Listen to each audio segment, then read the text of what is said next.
नमस्कार friends, welcome to today session of NEET admission. तो दोस्तों, आज के इस वीडियो में हम डिस्कस करेंगे कि आज के सेशन में क्या हुआ। इसके ऊपर हम लोग डिटेल एनालिसिस करेंगे एंड अब आगे क्या करना है, अब आगे क्या ऑप्शंस बचते हैं और किस तरीके से हमें आगे बढ़ना चाहिए, इस पर डिस्कस करेंगे। वीडियो स्टार्ट करने से पहले आप सभी से रिक्वेस्ट करूंगा, चैनल को सब्सक्राइब कर लीजिए।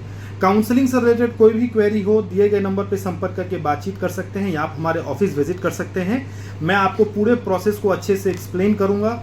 आपके मार्क्स पे भारत में कहाँ पे क्या मिलेगा, उसकी क्या फीस होगी, कॉलेज कैसा है, और फिर अगर आपको हमसे जुड़ना होगा, हमारी सर्विसेज लेनी होंगी तो आप वो अवेल कर सकते हैं। Right from registration till seat allotment हम आपको गाइड करेंगे पूरे प्रोसेस में, और आपके मार्क्स पे आपको बेस्ट कॉलेज अलॉट हो इसकी कोशिश करेंगे।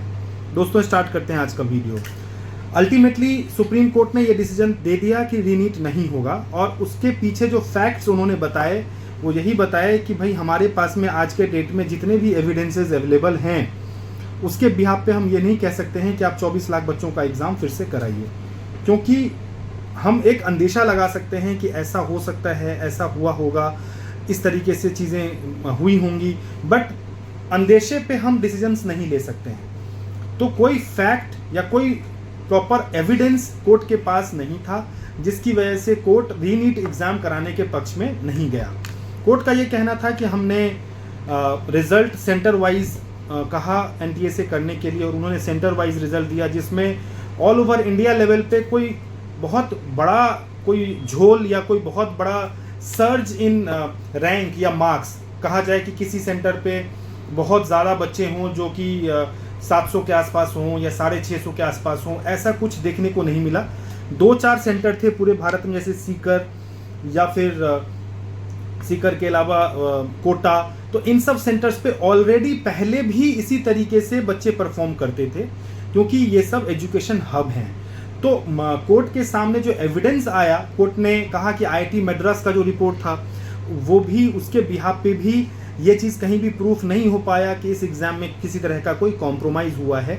कॉम्प्रोमाइज़ ज़रूर हुआ है, ये एक्सेप्टेड है, बट वो बहुत छोटे लेवल पे हुआ है। उसकी वजह से हम पूरे भारत का एग्ज़ाम कैंसिल नहीं कर सकते हैं। तो आज तक के डेट में सीबीआई ने जो एविडेंस दिया है वो भी इतना इनफ नहीं है कि हम पूरे भारत का एग्ज़ाम कैंसिल कर दें। तो अल्टीमेटली कोर्ट ने कुछ क्वेश्चंस को लेकर के डिस्कशन किया कि भाई इसको, जो कल एक क्वेश्चन को लेकर के जिसके 2 आंसर्स की वजह से सबको 2-2 आंसर का करेक्ट आंसर दे दिया गया था और उसके मार्क्स दे दिए गए थे, जिसकी वजह से 720 में इतने बच्चे हो गए थे।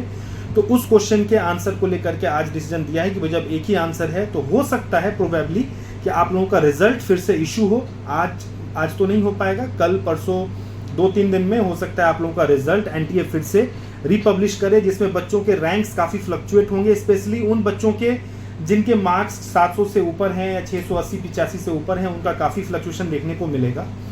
एंड अब जो पहले इतने सारे स्टूडेंट्स रैंक 1 पे थे या जिनके मार्क्स पूरे आए हैं वो अब कम हो जाएंगे।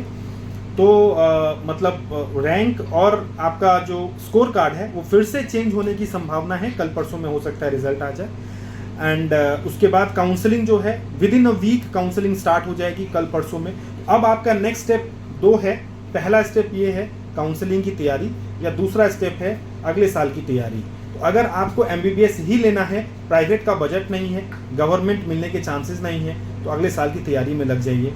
और अगर आप बीडीएस बीएमएस के बारे में भी सोच रहे हैं या प्राइवेट का भी ऑप्शन है आपके पास, तो काउंसलिंग की तैयारी में लग जाइए। काउंसलिंग की तैयारी मतलब ये कि अपने डॉक्यूमेंट्स अरेंज कर लीजिए, रिसर्च करिए कहाँ पे क्या मिल सकता है, और आप हमारे ऑफिस आ सकते हैं विजिट के लिए, हमसे फ़ोन पे डिस्कस कर सकते हैं, या हमारे जैसे और भी जो जेन्युइन काउंसलर्स हैं जो प्रॉपरली मार्केट में सही तरीके से काम कर रहे हैं, उनसे डिस्कस करके आप अपने प्रोफाइल के बारे में जान सकते हैं कि आपको कहाँ पे क्या मिल सकता है, और आप काउंसलिंग में आगे बढ़ सकते हैं। काउंसलिंग से रिलेटेड किसी भी तरह का कोई इन्फॉर्मेशन चाहिए तो आप दिए गए नंबर पे संपर्क करके बात करिए, आप हमारे ऑफिस विजिट करिए। मीटिंग के कोई चार्जेस नहीं है, तो आप आइए, डिस्कस करिए, और अगर आपको फिर समझ में आता है तो हमारी सर्विसेज भी आप अवेल कर सकते हैं। नमस्कार।